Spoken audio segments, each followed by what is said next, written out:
नमः संस्कृताय। संस्कृत कक्षा में आपका स्वागत है।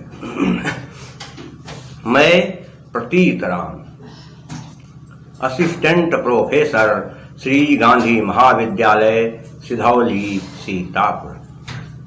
आज मैं बीए भाग 3 के अंतर्गत संस्कृत प्रथम प्रश्न पत्र काव्य और काव्य शास्त्र आपको पढ़ाने जा रहा हूँ।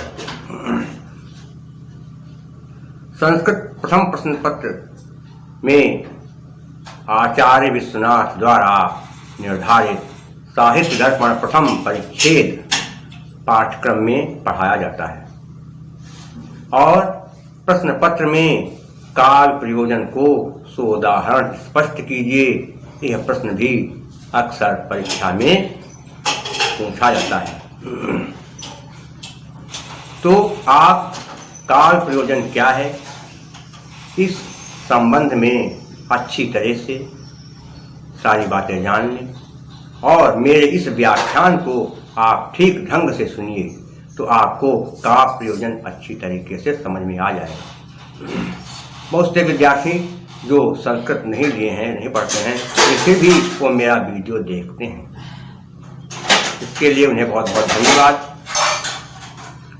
और इसमें भले ही मैं बीच बीच में संस्कृत बोलता हूँ, लेकिन आप एक संस्कृत को छोड़ दें तब भी इतना आपको इस वीडियो से मिल जाएगा कि आप आसानी से काव्य प्रयोजन क्या है आराम से आप लिख सकते हैं। यदि आप हिंदी के विद्यार्थी हैं तो हिंदी में पढ़ाया जाता है तो इसको भी आप अच्छी तरीके से समझ सकते हैं। और एक काव्य प्रयोजन जो है बीए और एमए दोनों कक्षाओं में पूछा जाता है। तो आज मेरे व्याख्यान का विषय है काव्य प्रयोजन।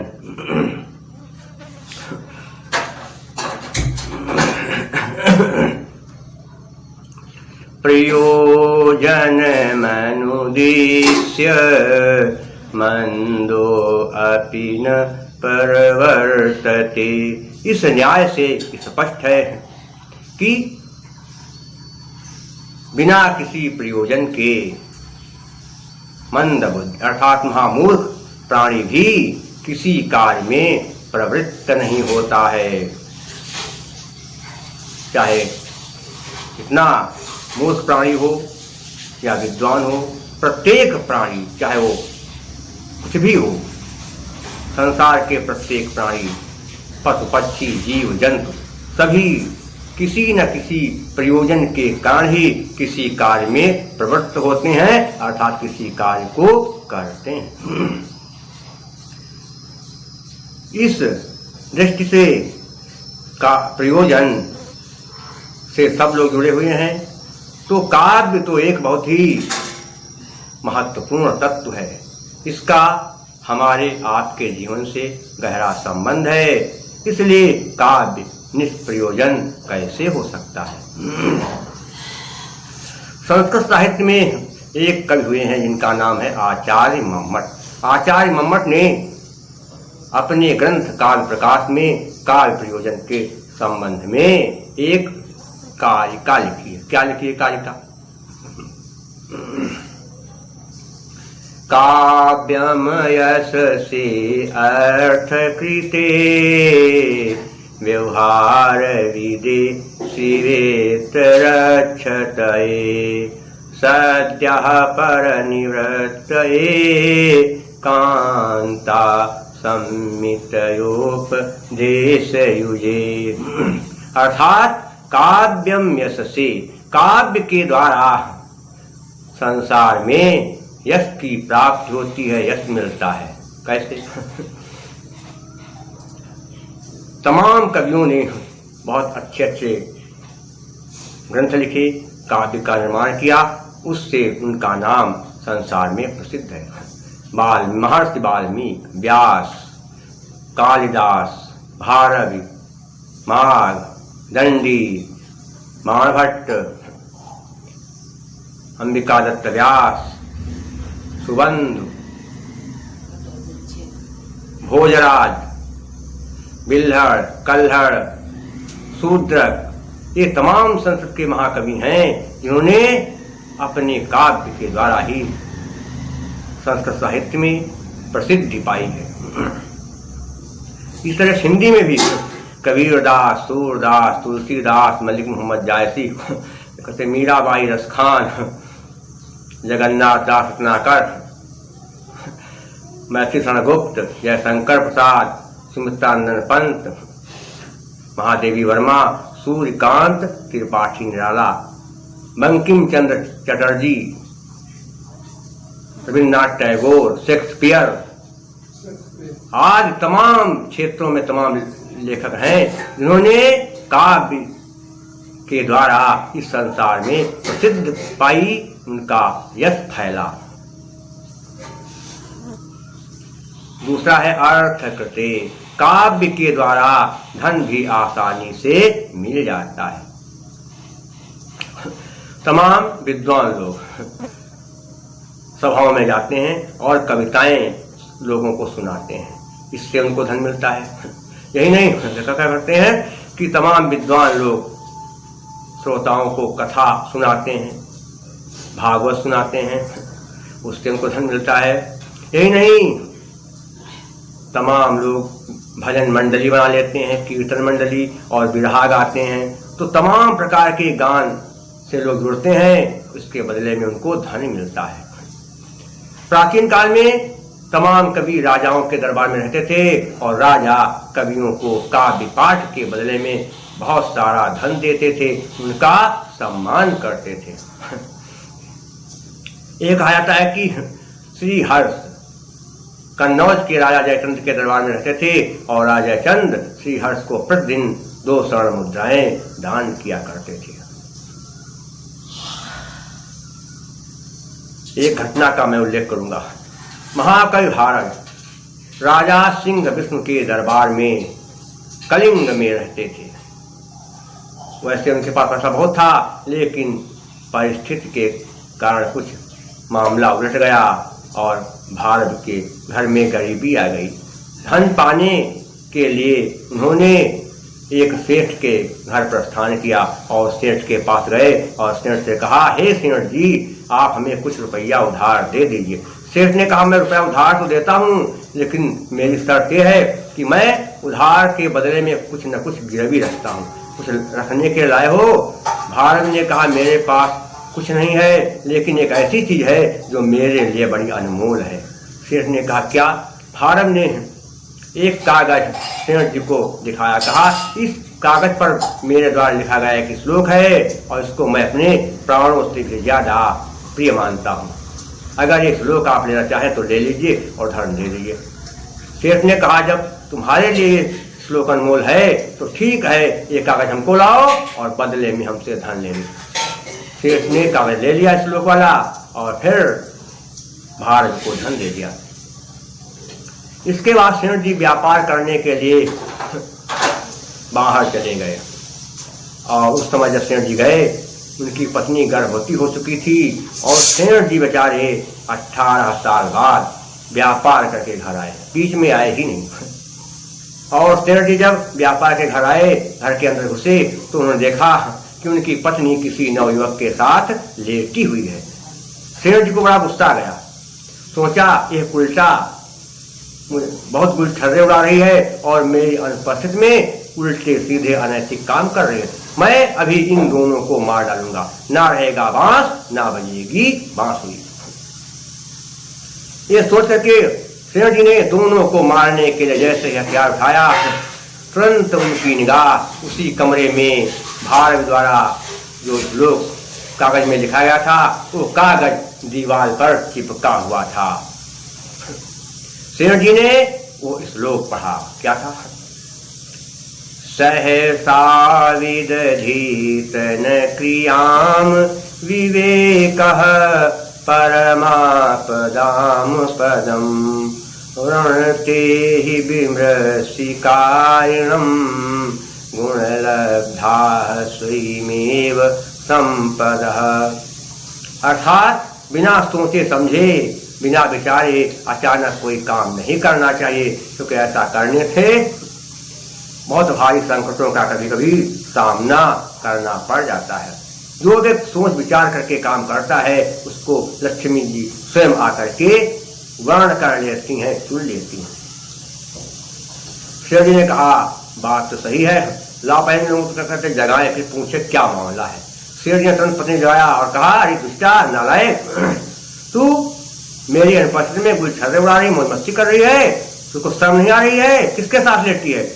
उसने कहा, स्वामी आप क्यों इतना आग बबूला हो रहे हैं? ये कोई दूसरा नहीं है, ये अपना पुत्र है। जब आप गए थे तब मैं गर्भवती थी और आज 18 साल बाद आप लौटे हैं, तो ये बच्चा हमारा 18 साल का हो गया है।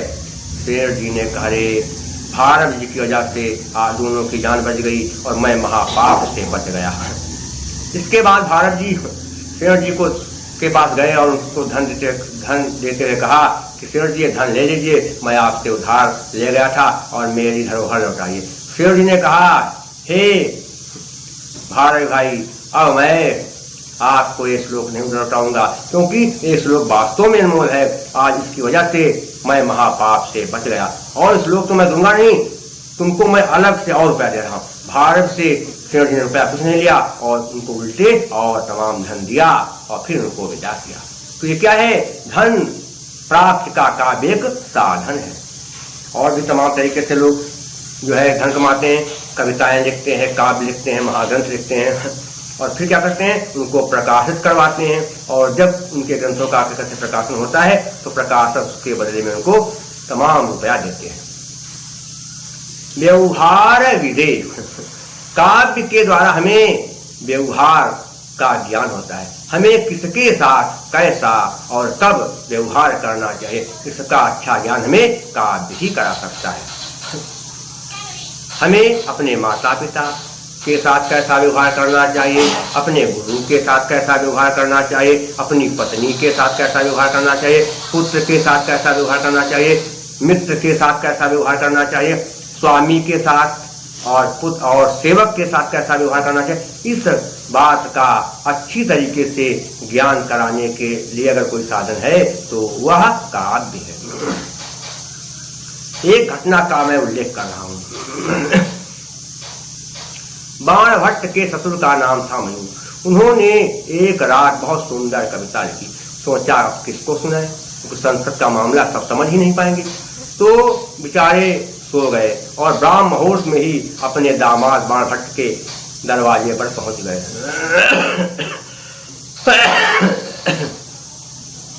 और देखा कि दीवारें बंद हैं, अंदर कुछ आवाज आ रही है। मयूर ने किवाड़ के पास कान लगाए तो उन्हें आवाज सुनाई पड़ी। उन्हें लगा कि बाणभट्ट की पत्नी बाणभट्ट से रूठी हुई है। बाणभट्ट की पत्नी मयूर की बेटी थी। कहा हमारी बेटी उनसे रूठी हुई है और ये मना रहे हैं। 3 श्लोक के चरण कह रहे हैं लेकिन चौथा चरण कह ही नहीं पा रहे हैं। तो बेचारे बड़ी देर तक कह रहे हैं कि अब करें चौथा चरण पूरा अब करें, लेकिन बाणभट्ट के समझ में नहीं आ रहा था। बाणभट्ट क्या कह रहे थे कि गत प्राया रात्रि कृतनु शशि शिरतयुव प्रदीपो अयं निद्रावसमुपगतो भूर्णतयो प्राणामान्तु मानस तेजसी न तथापि क्रोधमहो। हे प्राण प्यारी, रात बीत रही है, नक्षत्र आकाश से गायब हो रहे हैं और पक्षी भी अब चहचहाने लगे हैं, उड़ने लगे हैं और दीपक की लौ धीमी पड़ रही है। हे मेरी प्राण प्यारी, मैं तुमको प्रणाम करता हूँ, तुम्हारी वंदना करता हूँ, मान जाओ, गुस्सा छोड़ दो। ये बार बार कर और चौथा क्रम को सुने समझ नहीं आता। तो अब तक मयूर से रहा नहीं गया। बाहर से उन्होंने क्या कहा, कुछ प्रत्यासत्या हृदय मति ते चंडी कठिनम, अर्थात कठोर स्तनों के पास रहने से लगता है तेरा हृदय भी कठोर हो गया है। ये बात जैसे बाणभट्ट ने सुनी तुरंत किवाड़े खोले और सामने देखा मयूर खड़े। कहा अच्छा आप आए हैं और आप जो है ये अश्लील शब्द बोल रहे थे। अश्लील शब्द बोल करके आपने अपने पद के विरुद्ध आचरण किया है। आपने अपनी पुत्री को उल्टा सीधा कहा है, इसलिए मैं आपको श्राप देता हूं कि आप वो ही हो जाएं। मयूर ने कहा, मैं तुम्हारा ससुर हूँ, पिता के समान हूँ, और तुमने न मेरा स्वागत किया न सत्कार, अच्छी तरीके से बातचीत भी नहीं किया, इसलिए मैं भी तुमको श्राप दे रहा हूँ कि अगर मैं कोढ़ी हो जाऊंगा तो मेरे साथ तुम भी कोढ़ी हो जाओगे। दोनों एक दूसरे के साथ से कोढ़ी हो गए और फिर कोढ़ से मुक्ति पाने के लिए दोनों ने पंडितों से उसका उपाय पूछा। तो पंडितों ने मयूर से कहा सूर्य भगवान की उपासना करिए, और बाणभट्ट से कहा आप चंडी देवी पूजा करिए तो आपका रोग दूर हो जाएगा। दोनों ने पंडितों की बात मान करके मयूर ने सूर्य भगवान की और बाणभट्ट ने चंडी देवी की पूजा किया। इससे उन दोनों का कोढ़ ठीक हो गया। इसके बाद हाँ एक और है,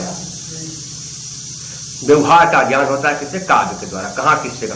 शिवेतरक्षतये, शिव माने होता है मंगल, और इतर माने अलग। मंगल से अलग क्या हो? जब उसका अपोजिट हो, नहीं उसका विपरीत, तो होता है अमंगल। काव्य के द्वारा अमंगल का भी नाश होता है। अभी आपको बताया कि जब महाकवि मयूर बाणभट्ट के साथ से कोढ़ी हो गए और बाणभट्ट मयूर के साथ से कोढ़ी हो गए, तो कोढ़ से मुक्ति पाने के लिए उन दोनों ने सूर्य सत्कम और चंडी सत्कम की रचना किया, जिससे उनका कोढ़ का रोग दूर हो गया। एक बार महाकवि तुलसीदास के हाथ में बहुत बड़ा फोड़ा निकल आया। उन्होंने बहुत उसका इलाज किया, लेकिन फोड़ा ठीक नहीं हो रहा था। तो तुलसीदास जी ने हनुमान जी की पूजा किया और हनुमान बाहु ग्रंथ लिखा, इससे उनका फोड़ा ठीक हो गया।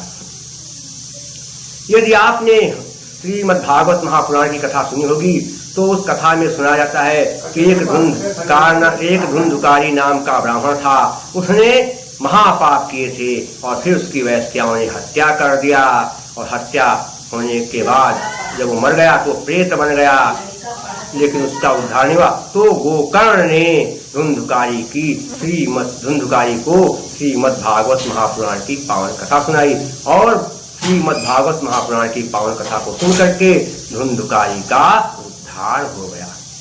यही नहीं, ये माना जाता है कि धुंधुकारी का उद्धार काव्य के द्वारा हुआ था।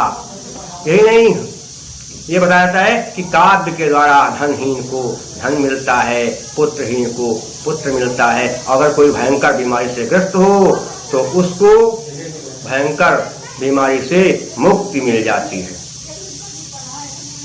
तो इस तरह से काव्य के द्वारा अमंगल का नाश होता है।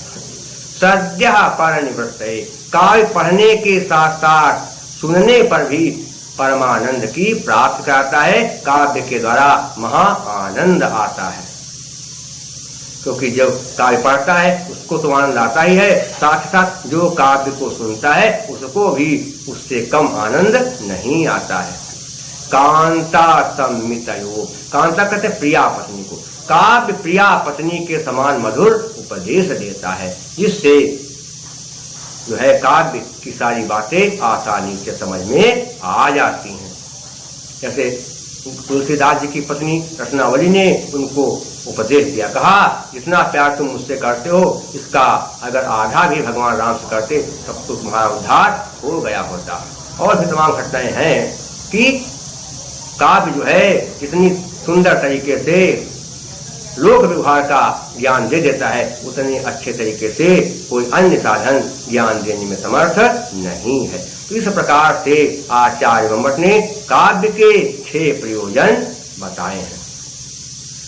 इसके अलावा आचार्य भामन ने भी काव्य प्रयोजन के बारे में क्या कहा कि धर्मार्थ काम मोक्षेषु वैक्षण्यं कलासु च करोति कीर्तिं च साधु काव्यनिषेधम्।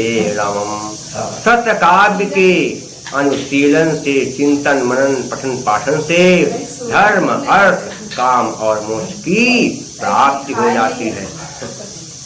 एक विद्वान थे, इनका नाम था वामन। उन्होंने क्या कहा, काव्यम सदधिष्ठा दृष्टार्थम प्रीति कीर्ति हेतुत्वात् काव्य के द्वारा हम दर्शनीय वस्तुओं का तो ज्ञान प्राप्ति कर सकते हैं, जो वस्तुएं हमें दिखाई नहीं देती हैं, अदृश्य हैं, जिनकी हम कल्पना नहीं कर सकते, उनका भी ज्ञान में काव्य के द्वारा हो जाता है।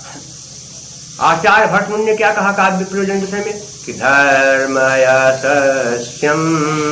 आयुष्यम कृतम बुद्धि विवर्धनम लोकोपदेश जननम नास्ति में तद भविष्यति।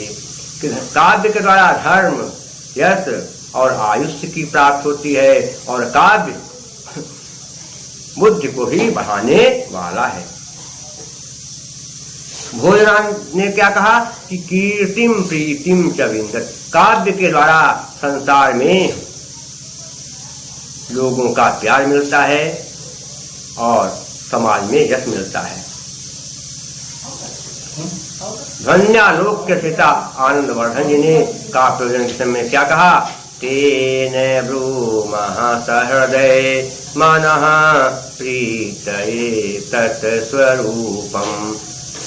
सज्जन लोग जो दुनिया में हैं, सहृदय हैं, उन लोगों का प्यार पाने के लिए मैं काव्य से जुड़ रहा हूँ, काव्य के स्वरूप का निरूपण कर रहा हूँ। यही नहीं, और भी तमाम कवि हुए हैं जिन्होंने क्या कहते हैं काव्य प्रयोजन के विषय में तमाम बातें लिखी। क्या मलिक मोहम्मद जायसी प्रसिद्ध कवि हैं हिंदी के, उन्होंने कहा संसार में यदि रहना है तो अच्छे काम करना है, क्योंकि शरीर नश्वर है, पता नहीं कब नष्ट हो जाए। तो इस संसार में रहते ऐसे काम कर लिया जाए कि शरीर का अंत हो जाने के बाद भी नाम चलता रहे, यश होता रहे। कैसे? धनी सोई जस कीरति जासु, फूल मरे पे मरे न बासु। फूल को चाहे इतना मसल दिया जाए लेकिन उसकी सुगंध को नष्ट नहीं किया जा सकता। फूल मसल जाए, समाप्त हो जाए, लेकिन उसकी सुगंध एक बार आ गई तो बहुत देर तक बनी रहेगी। उसी तरह से व्यक्ति का भले अंत हो जाए, मर जाए, लेकिन उसने अच्छे काम किए हैं तो उसका नाम संसार में चलता रहता है। तुलसीदास ने भी रामचरितमानस में काव्य प्रयोजन के विषय में एक चौपाई लिखी। क्या लिखा है? कीरति भनीति भूति भली सोई, सुर सरि सम सब करहित होई। काव्य को लोक कल्याण का साधन माना जाता है। काव्य के द्वारा संसार के सभी प्राणियों का कल्याण हो सकता है। जैसे गंगा जी के द्वारा सभी प्राणियों का कल्याण होता है। गंगा जी किसी के साथ कोई भेदभाव नहीं करती हैं, चाहे विद्वान हो, चाहे मूर्ख हो, चाहे धनी हो, चाहे निर्धन हो, चाहे गोरा हो, चाहे काला हो, चाहे नाटा हो, चाहे लंबा हो, चाहे स्त्री हो, चाहे पुरुष हो, चाहे ब्राह्मण हो, चाहे क्षत्रिय हो, चाहे वैश्य हो, चाहे शूद्र हो, चाहे ईसाई हो, चाहे मुसलमान हो, कोई भी हो, किसी भी जाति का हो, कोई स्त्री हो या पुरुष हो, गंगा माता सबको समान रूप से आश्रय देती हैं। उनका सभी लोग जल पी सकते हैं और गंगा जी के जल से अपने शरीर को स्वच्छ कर देते हैं, क्योंकि गंगा माता किसी के साथ कोई भेदभाव नहीं करती। यहाँ तक कि सारे जीव जंतु पशु पक्षी भी गंगा जी के जल का जो है प्रयोग करके लाभ उठा सकते हैं। ये गंगा जी की एक अपनी जो है विशेषता है। गंगा मैया में जिस प्रकार से सबका कल्याण करती हैं, किसी के साथ कोई भेदभाव नहीं, वैसे काव्य का मुख्य उद्देश्य, मुख्य प्रयोजन लोक कल्याण की भावना होना चाहिए। राष्ट्रकवि महर्षि गुप्त ने भी काव्य प्रयोजन के विषय में कहा है कि केवल मनोरंजन न कविता कर्म होना चाहिए, उसमें उचित उपदेश का भी मर्म होना चाहिए। काव्य के द्वारा केवल आनंद की ही प्राप्ति नहीं की जाती है, उसमें उपदेश भी भरा होता है कि हमें क्या करना है, कब करना है, कैसे करना है। इन सारे तमाम विद्वानों के काव्य प्रयोजन को और देख करके, पढ़ करके अंत में साहित्य दर्पण के रचयिता आचार्य विश्वनाथ ने काव्य प्रयोजन के विषय में कहा कि चतुर वर्ग फल प्राप्ति सुखादल्प धियामपि काव्यादेव यतस्तेन तत्स्वरूपम निरूप्यते। काव्य के द्वारा बहुत ही आसान तरीके से धर्म, अर्थ, काम और मोक्ष की प्राप्ति की जा सकती है। इसीलिए मैं काव्य के स्वरूप का वर्णन कर रहा हूँ। धर्म, अर्थ, काम, मोक्ष, इन सबको प्राप्त करने के लिए लोग क्या करते हैं? तमाम प्रकार का त्याग करते हैं, साधनाएं करते हैं, तपस्याएं करते हैं और महाकष्ट भोगते हैं, तब भी ये चार फल जल्दी प्राप्त नहीं होते। चार की बात कौन कहे? एक भी फल जल्दी प्राप्त नहीं होता है, लेकिन काव्य के द्वारा सब संभव है। ये चार फल प्राप्त करने के तमाम पापड़ वेलने पड़ते हैं, बहुत दुख झेलना पड़ता है, लेकिन ये सब मिलता नहीं है। लेकिन काव्य के द्वारा, सत्य काव्य के द्वारा ये चारों फल धर्म, अर्थ, काम और मोक्ष आसानी से हमें मिल सकते हैं। तो इन सारे तथ्यों का भलीभांति अवलोकन करने के बाद यह निश्चित हो जाता है कि काव्य का प्रयोजन धर्म, अर्थ, काम और मोक्ष की प्राप्ति करना है। यदि हम सत्य काव्य का पठन, पाठन, अनुसरण करेंगे, सत्य काव्य से अपने आप को जोड़ लेंगे, तो हमारे जीवन में किसी चीज की कोई कमी नहीं रहेगी और हमारा जीवन आनंद से भर जाएगा। हमें वो सब चीजें मिल जाएंगी जिनको हमें जरूरत है और हमारा जीवन भी बड़ा कल्याणमय बन जाएगा।